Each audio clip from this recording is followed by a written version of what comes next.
কেন হচ্ছে? কারণ একটাই আমাদের আল্লাহ প্রতি ভালোবাসা নাই। হুজুর যে শিক্ষাটা দিচ্ছেন সেই শিক্ষাটা কাজে লাগানোর জন্য কত কাজ করতে হবে? ওলি আল্লাহ আত্মসত্ত্বকে ভালোবাসতে হবে। হুজুরের ভালোবাসার মাধ্যমে, ওলি আল্লাহ আত্মসত্ত্বকে ভালোবাসার মাধ্যমে, ভালোবাসা আমার দিলে আসবে এবং না ভালোবাসার মাধ্যমে আল্লাহর ভালোবাসা থেকে আমি দূর দিতে পারবো। আমরা আপনার কাজ করে আপনাদের আমাদের বিভিন্ন ধরনের কাটার অভিজ্ঞান হুজুরের শিক্ষা যে কোনোভাবে চোখ বন্ধ করা যাবে না এবং কোনোভাবে পিঠ মাটিতে লাগানো যাবে না। এই দুইটা আমলকে তখন ধরে রেখে তারপরে যদি আমরা আমল করতে থাকি হুজুরের শিক্ষা অনুযায়ী আল্লাহর কাছে আল্লাহর কাজ করা আল্লাহ আপনাদের ভালোবাসা থেকে আমরা দিতে পারবো এবং আমাদের জাকাতটা যে আলটিমেটা কন্ট্রিবিউশন সেই কন্ট্রিবিউশনটা আমরা আজকের আমাদের মধ্যে কমপ্লিট করে ফেলতে পারি আর এই জিনিসটা যতই আপনার কাছে প্রচার করবো তত আমি ক্লিয়ার হয়ে যাবো। সেই কাজটা যেন আমরা করতে পারি হুজুরের কাছে কাজ করা যায় এলাকার কাছে কাজ সম্পন্ন করি বলে আল্লাহ আত্মসদের খেদমত এবং দরবারের খেদমত করতে মুসলমানদের পরে যেতে পারি এই দোয়াটা শওকত ভাই।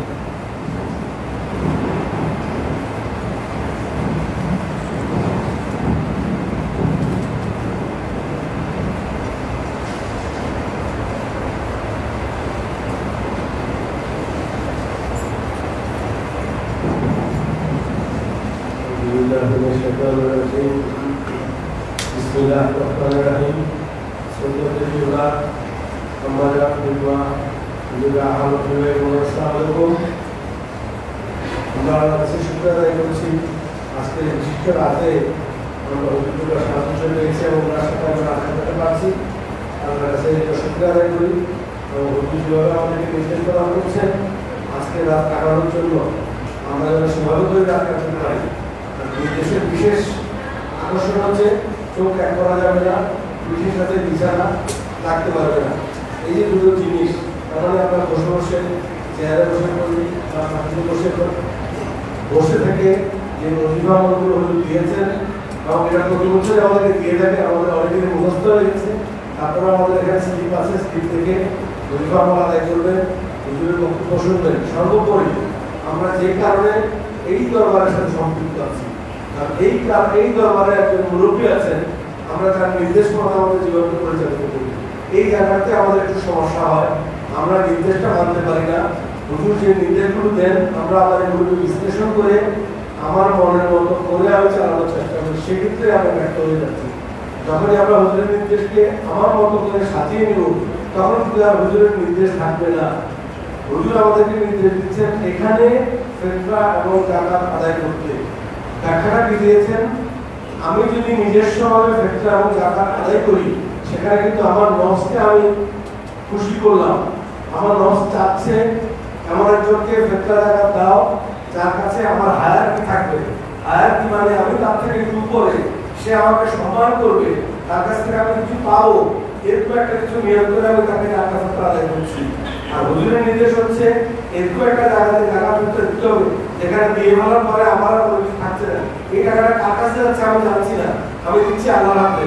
আল্লাহর হাতে দেওয়ার কারণে আমি কার সন্তুষ্টি অর্জন করতে যাচ্ছি? আল্লাহ সন্তুষ্টি অর্জন করতে যাচ্ছি। কারণ ওর থেকে কিন্তু আল্লাহ বসে বসে দেখতেছেন, আল্লাহ আমার মন জানেন। আমরা হুজুর থেকে কয়েকদিন আগে শুনলাম পিপিলিকার স্টেটগুলো আল্লাহ জানেন, যেটা আমরা বলতে পারছি না। পিঁপড়া কতটা করে হাঁটে, তাহলে আল্লাহ যে আল্লাহ এত কিছু জানেন সে আল্লাহ আমার মনের কথা জানেন। আর আমি আমার মনের খাদ্য ফেরত করার জন্য, তার মানে কি হচ্ছে, সরকারকে খুশি করার জন্য আমি দান করছি। আর আল্লাহ আমাকে বলতেছেন আমি তো তোর এই জায়গায় দান করতে বলছিলাম আমাদের খুশি করার জন্য, তুই এটা শুনলি না। তার মানে কি হচ্ছে, আমরা হুজুর কেবলার নির্দেশটাকে অমান্য করার সাথে সাথে আমার দরবারে আসাটাই আসলে ব্যর্থ হয়ে যাচ্ছে। এত কষ্ট করে দরবারে আসলাম, এসে রাত জাগলাম, পরদিন বাসায় গেলাম, কিন্তু আমি দান সবটা হুজুরের নির্দেশ মতো পালন করলাম না। আমার মনে খটকা লাগলো, হুজুরের কাছে দিয়ে দিলে হুজুর জানে না কি করবে, হুজুর খায় ফেলে কিনাকে যায়, নানান ধরনের প্রশ্ন আমার মনের ভিতরে কাজ করবে। হুজুর কিন্তু এখানে পরিষ্কারভাবে ঘোষণা করেছেন এই ফিতরা এবং যাকাতের ভবিষ্যৎ কি, এই ফিতরা এবং যাকাতটাকে নিয়ে কি করা হবে হুজুর পরিকল্পনাগুলি অনেকবার আমাদের সামনে তুলে ধরেছেন। এখন আমরা যদি মনে করি সেই পরিকল্পনাগুলি আল্লাহ রসুলের নির্দেশ অনুযায়ী পরিকল্পনা, তাহলে অবশ্যই আমাদের সবকিছু দাঁড়িয়ে করা উচিত, চোখ বন্ধ করে সমস্ত দাঁড়িয়ে করা উচিত। এরপর যদি আমরা আত্মীয় থাকে ইনশাআল্লাহ যদি আমাদের তৌফিক দেয় আমি এই দান করা যেটা আমার বাধ্যতামূলক দান এখানে করবো, এরপর যেটা বাধ্যতার বাইরে সেটা আমি আমার আত্মীয় কিছু দান করলাম, আল্লাহ আমাকে হয়তো কবুল করবে। সেখানেও আমি যতটুকু আমার নুরুল হুজুর কথা থেকে শুনেছি যদি আমি কাউকে দান করতে হয় হুজুরের নির্দেশ নিয়ে দান করবো। অমুককে আমি কিছু করতে চাই, হুজুর তোমাকে করো, তখন আমি করবো, তখন সেটা আমার মনের ইচ্ছা হবে না, হুজুরের নির্দেশ হবে। এটা যেন আমরা প্রত্যেকে ভাবার চেষ্টা করি। হুজুর এবার বলছেন এই দরবারের কাউকে যদি আমি দিতে চাই তাও হুজুর থেকে নির্দেশ দিতে হবে। অমুককে আমি কিছু দান করতে চাই, তাহলে কি হচ্ছে নির্দেশটা হুজুরের হয়ে যাচ্ছে, আমার মনের খাস হচ্ছে না। আমার মনের খাস হচ্ছে আমি হুজুরকে বলায় নিতেছি। এই যে বিষয়টাকে খুব ডিপলি চিন্তা করতে হবে। আমার মনের কাজ, আমার মনের ইচ্ছা হচ্ছে, আমি হয়তো হুজুরের কাছে সেটা প্রকাশ করলাম, হুজুর এটা ভালো মন্দ বিবেচনা করে নির্দেশ দিবেন, আমি নির্দেশ অনুযায়ী কাজ করবো। এবার যদি আমরা প্রত্যেকে আমাদের জীবনকে পরিচালনা করতে পারি তাহলে আমাদের দরবারে আসা সার্থক। আদারওয়াইজ আমরা দরবারে আসবো, যাবো, হুজুর বক্তব্য দিয়ে যাবেন, বক্তব্য আমাদের তাসির করবে না, আমার ভিতরে ভাব সৃষ্টি করবে না, তাহলে আমার কাছে মনে হয় এই জায়গাগুলোতে আমরা শূন্যভাবে ফেরত যাবো। আমরা সকলে যেহেতু কষ্ট করে দরবারে আসতেছি এবং সকলেই বিশ্বাস করছি হুজুরকে মারার জন্য আমরা দরবারে আসতেছি, হুজুরকে মারার জন্য দরবারে আসলে হুজুরের প্রতিটা নির্দেশকে আমাদের পালন করার মধ্যেই আমাদের সাকসেসফুল হয়েছে এবং আমরা যারা সেটা করতে পারি বাধা দিবে শয়তান, এই শয়তানকে জয় করার জন্য আমরা দরবারে আসছি। আজকের এই দিনে হুজুরের মাধ্যমে আল্লাহর কাছে দোয়া চাই আমরা যেন আমাদের সেই অভিষ্ট লক্ষ্য হুজুরের নির্দেশ মানা, তথা আল্লাহর নির্দেশ মানা এবং এই নির্দেশ পালন করার জন্য খবরে যে যা করতে পারি এই দোয়া চেয়ে বিদায় নিচ্ছি এবং সকলকে আহ্বান জানাচ্ছি আজকে থেকে ঈদের আগে পর্যন্ত ঈদের দিন সকালের জন্য আমাদের যারা যারা ডাকসংখ্যা আছে আমরা সবগুলি নিশ্চিন্ত হয়ে চোখ বন্ধ করে আল্লাহ সন্তুষ্ট হবে এই চেষ্টা করে এই ধরনের দান করবো। এই দোয়া চেয়ে বিদায় নিচ্ছি।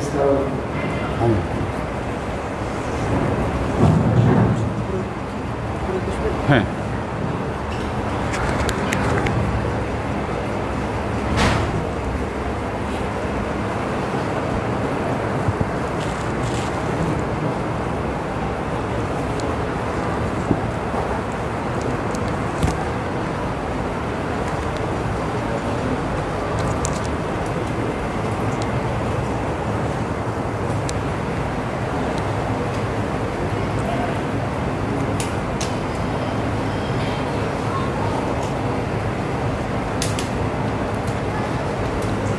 الحمد لله نحمده ونستعينه ونستغفره ونؤمن به ونتوكل عليه ونعوذ بالله من شرور أنفسنا ومن سيئات أعمالنا من يهد الله فهو المهتدي ومن يضلل فلن تجد له وليا مرشدا فنشهد أن لا إله إلا الله وحده لا شريك له ونشهد أن سيدنا وسندنا ونبينا محمدا صلى الله عليه وسلم الذي أرسله الله بالحق بشيرا ونذيرا وداعيا إلى الله بإذنه وسراجا منيرا. وقال الله تعالى في كلامه المجيد وفرقانه الحميد ما كان محمد أبا أحد من رجالكم ولكن رسول الله وخاتم النبيين وكان الله بكل شيء عليما. إن الله وملائكته يصلون على النبي يا أيها الذين آمنوا صلوا عليه وسلموا تسليما.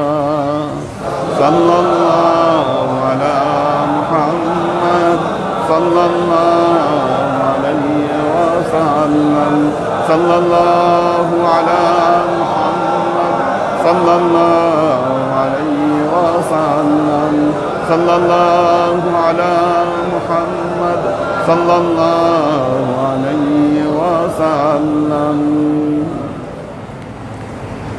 আল্লাহর আশেক ও সালেক বৃন্দ, এটা দরকার আছে দেওয়ার? হ্যাঁ, দিবে? হ্যাঁ হ্যাঁ,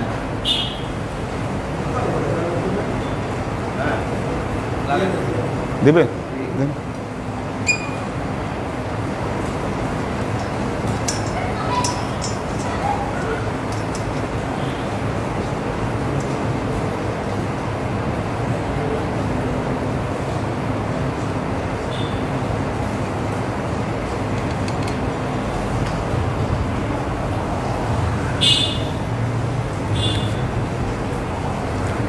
আল্লাহর আশিক ও সালেক বৃন্দ, আমরা 27শে রমজানের রাত্রিতে উপস্থিত হয়েছি, যে রাত কদরের রাতসমূহের অন্তর্ভুক্ত। কদরের রাত বান্দার তকদীরের রাত,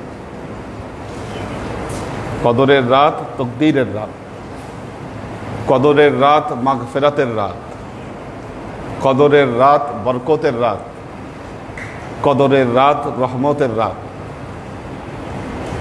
এই রাত্রিতে বান্দা আল্লাহর কাছে যে দোয়া করবেন, সমস্ত নেক দোয়া কবুলের ওয়াদা আল্লাহ করেছেন। একদিন রাসূল পাক সাল্লাল্লাহু আলাইহি ওয়াসাল্লাম বনি ইসরাইলের 3 জন ব্যক্তির ঘটনা বর্ণনা করলেন। তো যখন ঘটনা বর্ণনা করলেন, এই 3 ব্যক্তি সারা দিন জেগে আল্লাহর পথে জিহাদ করেছে, সারা রাত্রি জেগে আল্লাহর দরবারে ইবাদত বন্দেগী করেছে। দীর্ঘ 80 বছর এরকম করেছে তারা। সাহাবায়ে কেরাম আরজ করলেন, ইয়া রাসূল আল্লাহ, আমরা হায়াতি পাই মাত্র 60 বছর 70 বছর, আমরা তাহলে এই মর্যাদা কিভাবে অর্জন করতে পারি? ঠিক সেই মুহূর্তে আল্লাহ তার নবীর কাছে সূরা কদর নাজিল করলেন। আল্লাহ তার নবীকে জানালেন, ইন্না আনজালনাহু ফি লাইলাতিল কদর, নিশ্চয়ই আমি এই কোরআনকে কদরের রাত্রিতে নাজিল করেছি। ওমা আদরাকা মা লাইলাতুল কদর, আল্লাহ তার নবীকে আবার জিজ্ঞাসা করছেন, ওমা আদরা, আপনি কি জানেন লাইলাতুল কদর কি? এখন আল্লাহ আবার উত্তর দিচ্ছেন লাইলাতুল কদর কি। প্রথম উত্তর দিলেন, লাইলাতুল কদরি খায়রুম মিন আলফি শাহর, লাইলাতুল কদর এমন একটি রাত যেই রাত 1000 মাসের চেয়ে উত্তম। খায়রুম মিন আলফি শাহর, আল্লাহ কিন্তু বলেন নাই আলফে শাহর, বরং আলফে শাহরের চেয়ে উত্তম। এখন প্রশ্ন হলো, এখানে কেন আল্লাহ তাহলে আলফুন শব্দটি ব্যবহার করলেন? 1000 শব্দটি কেন ব্যবহার করলেন? আবার 1000-এর সাথে শাহরুন শব্দটি কেন ব্যবহার করলেন? কি 1000-এর সাথে তো আল্লাহ দিনও ব্যবহার করতে পারতেন, 1000 ইয়াউম ব্যবহার করতে পারতেন, অথবা 1000 সাল ব্যবহার করতে পারতেন, বৎসর ব্যবহার করতে পারতেন। আল্লাহ ব্যবহার করলেন মাস। কারণটি কি? এর কারণ হচ্ছে 1000 মাসকে যদি কনভার্ট করা হয় তাহলে 83 বছর সামথিং আসে। ওই যে বনি ইসরাইলের ব্যক্তিরা 80 বছর ধরে ইবাদত বন্দেগী করেছিল, এই জন্য আল্লাহ মাসের হিসাব দিয়ে বুঝিয়ে দিলেন যে লাইলাতুল কদর এমন একটি রাত, এক রাতের বিনিময়ে কিসের 80 বছর আর কিসের কি, এই সব কিছু ছাড়িয়ে যাবে উম্মতে মুহাম্মাদী। খায়রুম মিন আলফি শাহর। হযরত ঈসা আলাইহিস সালাতু ওয়াস সালাম একদিন রাস্তা দিয়ে হেঁটে যাচ্ছেন, দেখলেন রাস্তার মাঝখানে বড় একটা পাথর। ওনার সামনে পাথরটা ফেটে গেল। আল্লাহর একজন ওলি ওইটার ভেতর থেকে বের হলেন এবং হযরত মুসা আলাইহিস সালামের সাথে ঈসা আলাইহিস সালামের সাথে সালাম বিনিময় হলো। হযরত ঈসা আলাইহিস সালাম বললেন, আপনি এই পাথরে কি করছেন? উনি জানালেন, আমি 400 বছর এই পাথরের ভেতরে বসে আল্লাহর ইবাদত বন্দেগী করে যাচ্ছি। ঈসা আলাইহিস সালাম বললেন, কত মারাত্মক কথা! আপনি একটা পাথরের ভেতরে বসে এত দীর্ঘ সময় ইবাদত বন্দিগি করছেন, আপনি কতই না মর্যাদাবান। তখন আল্লাহর ওলি উত্তর দিলেন, আরে ভাই, আপনি আমার মর্যাদার কথা বলছেন? শেষ জামানায় আল্লাহ এমন একজন নবী পাঠাবে, আর এই নবীর এমন কিছু উম্মত থাকবে, এক রাতের আমলে আমার এই 400 বছর এক নিমিষে উড়ে যাবে। এই রাত হলো লাইলাতুল কদর। হযরত ঈসা আলাইহিস সালাম যখন এই কথা শুনলেন, আল্লাহর দরবারে সেজদায় পড়ে গেলেন, বললেন, আল্লাহ, তুমি আমাকে এই নবীর উম্মত হবার তৌফিক তুমি আমাকে দাও। একবার যেন আমি এই কদরের রাত পাই, সেই তৌফিক তুমি আমাকে দান করো। কি আল্লাহ হযরত ঈসার দোয়া কবুল করলেন। হযরত ঈসা আলাইহিস সালাতু ওয়াস সালাম আবারও এই দুনিয়ায় আসবেন, কিন্তু তিনি নবী হয়ে আসবেন না, তিনি উম্মতে মুহাম্মদী হয়ে আসবেন। তিনি ইন্তেকাল করবেন, আল্লাহর নবীর রওজার পাশে একটি জায়গা খালি আছে, আপনারা যারা হজে গিয়েছেন তারা দেখেছেন, সেখানে হযরত ঈসা আলাইহিস সালাতু ওয়াস সালামকে দাফন করা হবে। কি ফজিলত, কি মর্যাদা আল্লাহ আমাদেরকে দিয়েছেন এই লাইলাতুল কদর। লাইলাতুল কদরি খায়রুম মিন আলফি শাহর। আর কি হয় এই রাতে? তানাজ্জালুল মালাইকাতু ওয়ার রূহ। এই রাত্রিতে আল্লাহর তরফ থেকে মালাইকা, ফেরেশতারা নাজিল হয়। আর রূহ, রূহ শব্দ দ্বারা অনেকেই তাফসীর করেছেন জিবরাইল আমিন, আবার কেউ কেউ বলেছেন পুণ্যবান আত্মারা এই রাতে অবতীর্ণ হন। তানাজ্জালুল মালাইকাতু ওয়ার রূহ। দেখুন, ফেরেশতাদের প্রতি বিশ্বাস, এটা আমাদের ঈমানের অঙ্গ। কি কেউ যদি ফেরেশতাকে অস্বীকার করেন, তিনি কিন্তু মুসলমান নন, মুমিন হতে পারবেন না তিনি। এটা আমার ঈমানের অংশ। কিন্তু আমানতু বিল্লাহি ওয়া মালাইকাতিহি, কি ফেরেশতাদের কথা বিশ্বাস করতে হবে। এই মুহূর্তে আমাদের এই জায়গাটা ফেরেশতারা পরিবেষ্টন করে আছে। ঈমান রাখতে হবে, ভেতরে বিশ্বাস রাখতে হবে, আছে ফেরেশতারা। আপনার দোয়া, আজকের রাতে যে দোয়াগুলো করবেন, এই ফেরেশতারা আল্লাহর কাছে পৌঁছায় দিবে আপনাদের দোয়াগুলা। পুরো জায়গাকে ঘিরে রেখেছে ফেরেশতারা, বিশ্বাস আনতে হবে। তানাজ্জালুল মালাইকাতু ওয়ার রূহ 2 নম্বর। 3 নম্বর, ফিহা বিইজনি রাব্বিহিম মিন কুল্লি আমর। দেখুন, শবে বরাতের রাতে আল্লাহ আপনার 1 বছরের আমলকে গ্রহণ করেছিলেন। পরবর্তী বছর কি হতে পারে তার একটি প্রস্তাব পেশ করেছিলেন কদরের রাতে। কি দেখুন, শবে বরাতের রাতের বর্ণনায় আল্লাহ বলছেন, ফিহা ইফরাকু কুল্লু আমরিন হাকিম। এই রাতে সব আমরে হাকিম, আল্লাহর যে নির্দেশগুলা, প্রজ্ঞাপূর্ণ নির্দেশ পৃথক পৃথক করা হয়। আর সূরা কদরের বর্ণনায় বলছেন, ফিহা বিইজনি রাব্বিহিম মিন কুল্লি আমরিন। আল্লাহর এজেন্ট নিয়ে, আল্লাহর অনুমতি নিয়ে ফেরেশতারা এই রাতে মানুষের ভাগ্যকে পাশ করে দেয়। কি আপনি শবে বরাতের রাতে যে দোয়াগুলো করেছিলেন, এই রাতে এসে সেগুলো পূর্ণতা পাবে। কাজেই অত্যন্ত গুরুত্বপূর্ণ। ফিহা বিইজনি রাব্বিহিম মিন কুল্লি আমর সালামুন হিয়া হাত্তা মাতলাইল ফজর। ফজর উদিত হওয়া পর্যন্ত, ফজরের সাদা রেখা যতক্ষণ আমরা সেহেরি করতে পারি, সেটা উদিত হওয়া পর্যন্ত আল্লাহর তরফ থেকে শান্তি, সালাম বর্ষিত হবে বান্দার জন্য। কত মারাত্মক কথা। এখন প্রশ্ন হলো, শবে কদর কোন রাত, কিভাবে খুঁজবো, কোথায় খুঁজবো? দেখুন, শবে কদর রমজানুল মোবারকের ভেতরেই রয়েছে।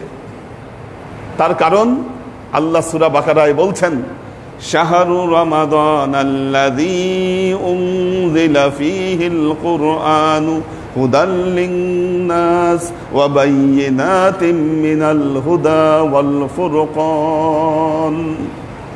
রমজান মাস এমন এক মাস যে মাসে আমি কোরআন নাজিল করেছি।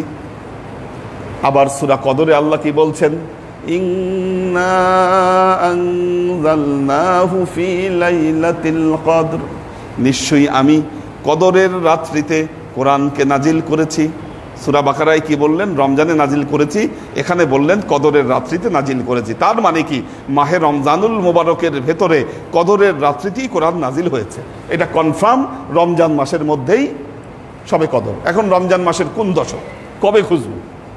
কি আল্লাহ নবী যখন সূরা কদর নাজিল হলো প্রথম বছর রমজানের প্রথম দশক ইতিকাফ করলেন সবে কদরকে খোঁজার জন্য। তার পরের বছর মাঝখানের দশক ইতিকাফ করলেন। তার পরের বছর শেষ দশক ইতিকাফ করলেন। আল্লাহর নবী জীবনের শেষ পর্যন্ত মাহে রমজানের শেষ দশক ইতিকাফ করেছেন। কেন? লাইলাতুল কদরকে খোঁজার জন্য। লাইলাতুল কদরকে খোঁজার জন্য।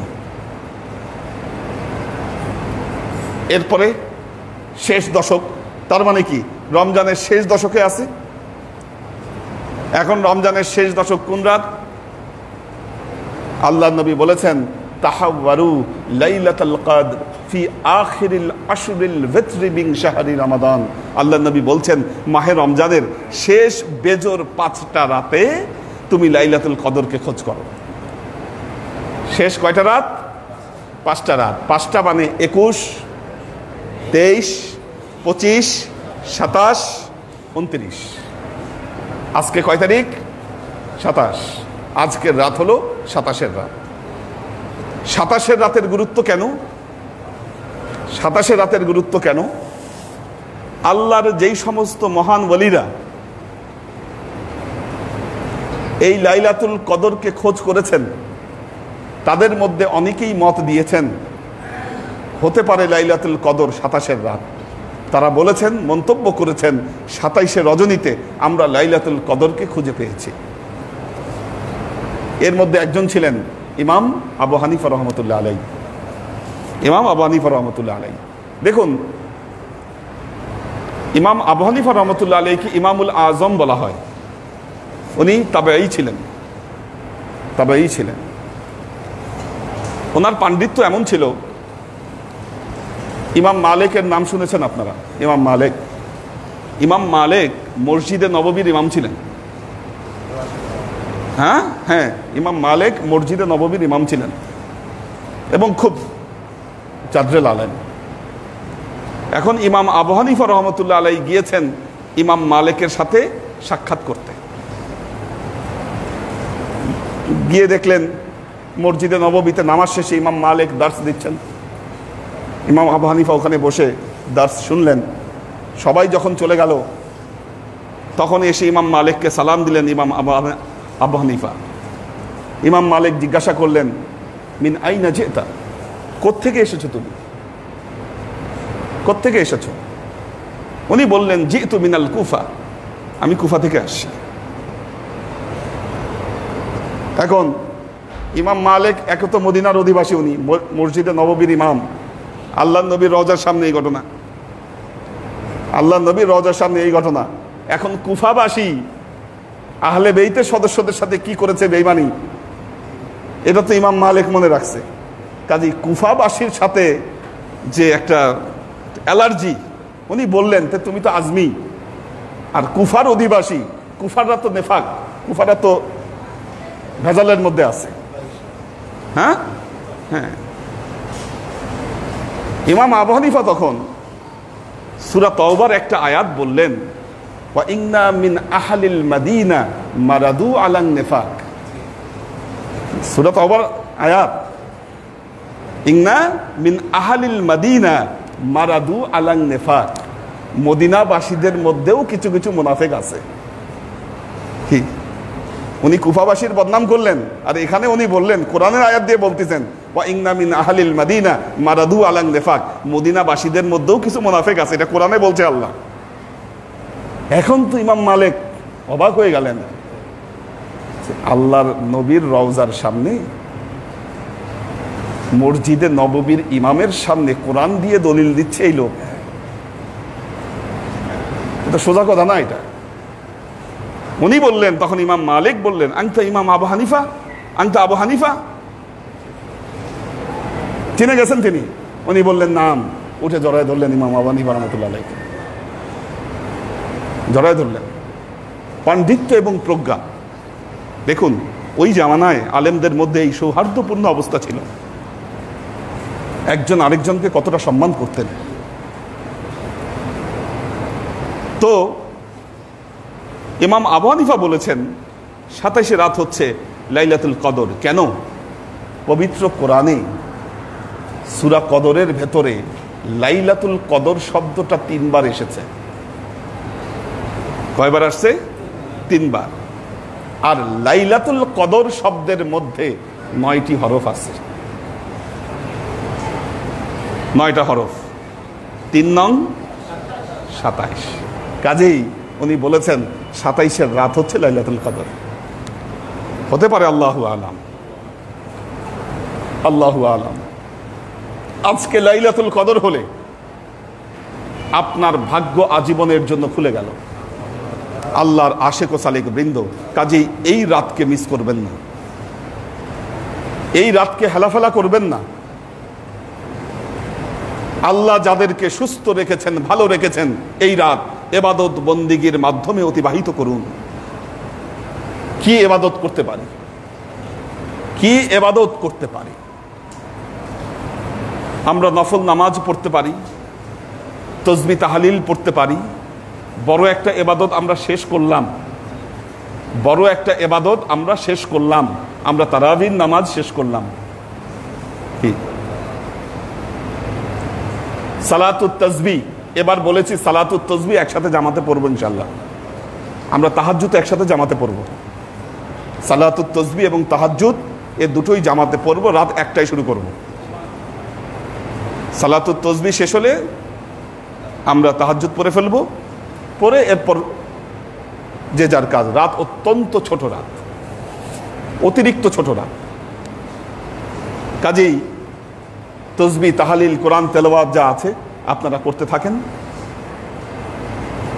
আমরা তাহাজ্জুদ এবং সালাতুত তাসবিহ একসাথে ইনশাআল্লাহ আদায় করব। আর সব আমলের চাইতে বড় আমল মাহে রমজানুল মুবারকে আল্লাহ তাআলা বলেছেন, লান তানালুল বিররা হাত্তা তুনফিকু মিম্মা তুহিব্বুন। তোমাদের প্রিয় বস্তু যতক্ষণ পর্যন্ত আল্লাহর রাস্তায় দান না করবে, তোমরা কোনো যাজাই অর্জন করতে পারবে না। কাজেই এই রাতে সব এবাদতের উপরে বড় এবাদত হচ্ছে দান। দান মাহে রমজানে দানের ভেতরে দেখুন, আগে তো ফরজ এবাদতের গুরুত্ব কি? আগে গুরুত্ব কিসের? ফরজের, তারপর ওয়াজিব, কি তারপর নফল বা বাকি যা আছে। মনে রাখবেন, যাকাত আদায় করা প্রত্যেক মুসলমানের উপরে ফরজ।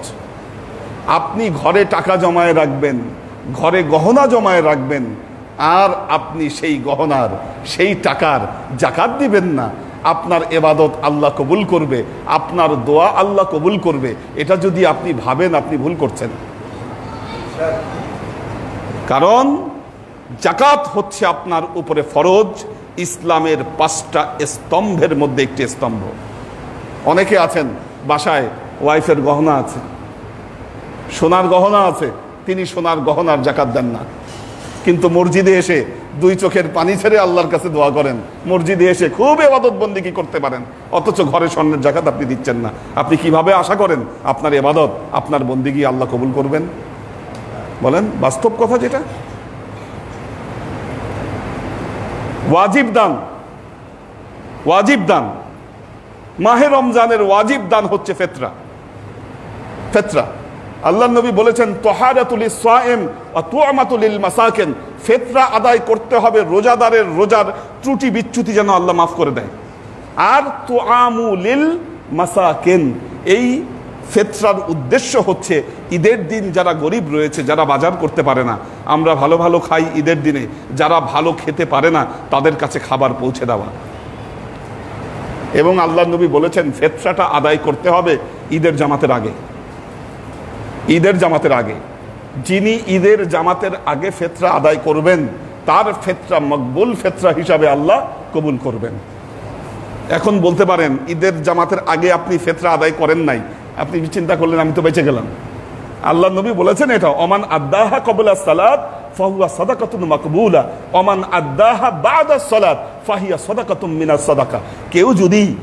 কেউ যদি ঈদের জামাতের আগে ফিতরা আদায় করে দেয় সেটা আল্লাহ মকবুল ফিতরা হিসাবে কবুল করবেন, আর যদি ঈদের জামাতের পরে আদায় করে সেটা আল্লাহ সাধারণ সদকা হিসাবে কবুল করবেন। এখন কোনো একজন মিস করলেন ঈদের জামাত, চিন্তা করলেন বেঁচে গেলাম, ফিতরা আর দেওয়া লাগছে না। আল্লাহর নবী বলেছেন যে ব্যক্তি সামর্থ্য থাকা সত্ত্বেও, সামর্থ্যবানের উপর ফিতরা, সামর্থ্য থাকা সত্ত্বেও ফিতরা আদায় করলো না, তার রোজা কাল কিয়ামত পর্যন্ত আসমান জমিনের মাঝখানে লটকায় থাকবে। কি মুআল্লাকাতুন বাইনাস সামাই ওয়াল আরদ, আল্লাহ এই রোজা কবুল করবে না। কি এরপর তো নফল দান আল্লাহর দরবারে বিলিয়ে দেওয়া।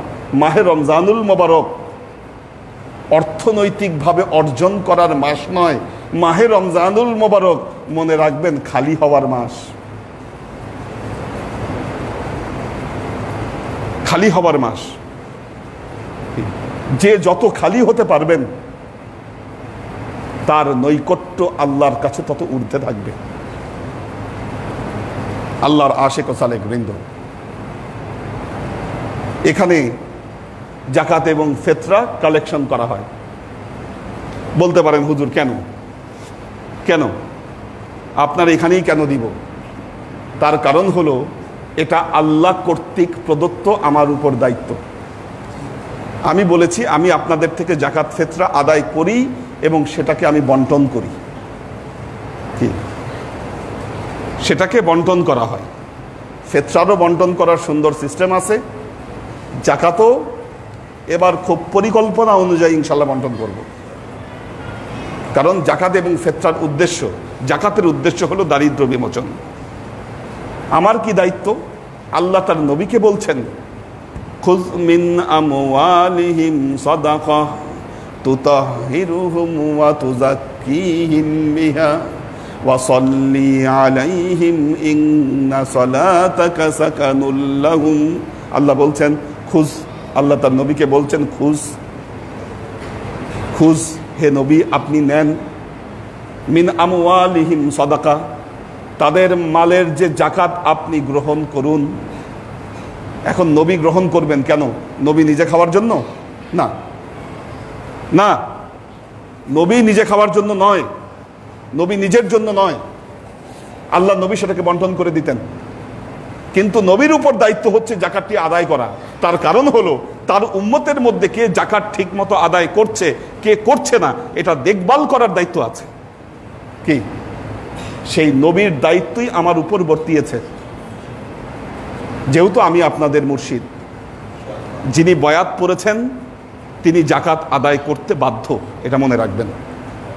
খুয মিন আমওয়ালিহিম সাদাকা ওয়া সাল্লি তুতাহহিরহুম। আল্লাহ বলতেছেন তাহলে কি হবে? এই জাকাত আদায় করলে তারা পুত পবিত্র হয়ে যাবে। ওয়া তুযাক্কিহিম বিহা, তাদের মধ্যে তাজকিয়া আসবে, আল্লাহ তাদেরকে পরিশুদ্ধ করে দিবে। আর আপনি কি করবেন? ওয়া সাল্লি আলাইহিম, জাকাতটা নিয়ে আপনি তাদের উপর জন্য, তাদের জন্য আপনি দোয়া করেন। তাহলে কি হবে? ইন্না সালাতাকা সাকানুল লাহুম, আপনার দোয়া তাদের উপর সাকিনা, তাদের অন্তরে সাকিনা পয়দা করবে। জাকাত কালেকশনের দায়িত্বে যারা আছেন তারা মনে রাখবেন এই রাতে আপনাদের বড় ইবাদত হলো জাকাত কালেকশন করা। কি এটাও ইবাদতের মধ্যে অন্তর্ভুক্ত। যেই কাজের কথা পবিত্র কোরআনে আসছে, কি বল আমিলিনা আলাইহা, যারা জাকাত আদায় করছেন, ওই যে রিসিট লেখে লেখে জাকাত দিচ্ছেন বা জাকাত যারা কালেকশন করছেন, এটাও তাদের জন্য ইবাদত। কারণ আল্লাহ এই কাজের কথা কোরআনে বলছেন, বল আমিলিনা আলাইহা, এই কাজে যারা নিয়োজিত। আল্লাহ আমাদেরকে তৌফিক দান করুন। আমরা জানি না সামনের লাইলাতুল কদর আমরা পাবো কিনা, সামনে মাহে রমজান আমরা পাবো কিনা। গত মাহে রমজানে আমাদের ভেতরে এমন অনেকেই ছিলেন যারা চলে গেছেন। আমি আর আমার বক্তব্য দীর্ঘায়িত করছি না, সময় অনেক স্বল্প, অনেক কম সময়। আমি একটা সময় আবার আসবো মসজিদে। এর আগে যারা দেখা করতে চান বা যা কিছু কার্যক্রম এর আগেই শেষ করতে হবে। একটার পরে আসলে আমি মসজিদে চলে আসবো, একটার পরে। আল্লাহ আমাদেরকে তৌফিক দান করুন। এখন সংক্ষিপ্ত মোনাজাত হবে, একেবারে সংক্ষিপ্ত মোনাজাত। আমরা এবাদত বন্দিগি করে ফজরের সময় আমরা আখেরি মোনাজাত করবো ইনশাআল্লাহ। আল্লাহুম্মা আমিন। ربنا ظلمنا أنفسنا وإن لم تغفر لنا وترحمنا لنكونن من الخاسرين ربنا آتنا في الدنيا حسنة وفي الآخرة حسنة وقنا عذاب النار ربنا لا تزغ قلوبنا بعد إذ هديتنا وهب لنا من لدنك رحمة إنك أنت الوهاب اللهم إنك عفو تحب العفو فاعف عني يا غفور رحيم الودود اللهم نور قلوبنا بنور الإيمان ونور قلوبنا بنور الإسلام ونور قلوبنا بنور الإحسان وزين أخلاقنا بنور محمد صلى الله عليه وسلم سبحان ربك رب العزة عما يصفون سلام على المرسلين والحمد لله رب العالمين واجعل آخر كلمتنا عند الموت لا إله إلا الله محمد رسول الله صلى الله عليه وسلم